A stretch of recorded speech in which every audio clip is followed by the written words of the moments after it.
Now, one thing I want to ask you about before we wrap up, you've obviously had some experience in reality TV and other forms of entertainment outside of boxing. What do you make of the whole KSI, Logan Paul thing? I know you're relatively affiliated with Matchroom and they're putting on the event, but what do you make of it? And what do you make specifically of the idea that this could bring a new audience into the sport?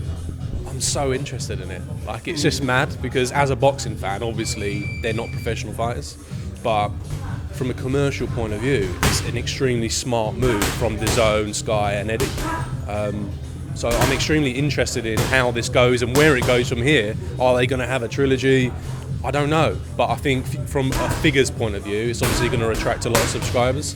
And these boys have got mad viewing figures on YouTube. Like, I know a bit about how that world works, but when I really looked into both of them guys, I mean, it's crazy the sort of figures they're pulling in. So it's interesting, very interesting. I don't know whether it'll be a long-term thing or whether it's a bit of a gimmick right now, but I'm interested in it, definitely.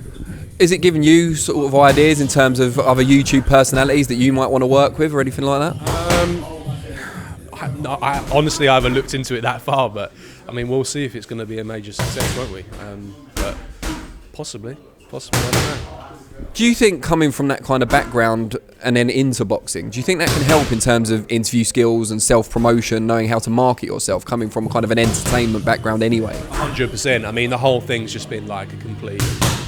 it's like being like watching a TV show, isn't it? All the press conferences, the workouts have been huge. They've been doing a lot of work on their YouTube channel, social media channel, so they're using everything they've got on those platforms and capitalising on it in boxing. So I think 100% they know what they're doing, they know what they're getting out of it, and I think they're just going to keep... I mean, another person, by the way, who I think is great commercially is Tyson Fury. Like, he knows how to work the crowd. He knows exactly what he's doing in the press.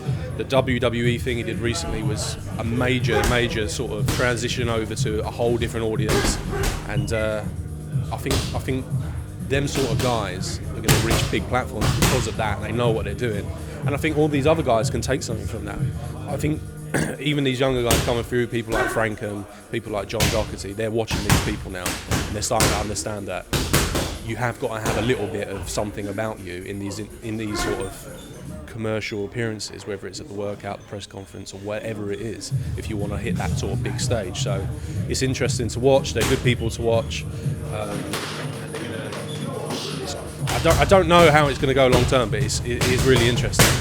Brilliant. Well, Jason, really appreciate your time, and obviously best luck to John Ryder on 23rd of November. Thank you very much. Cheers, mate.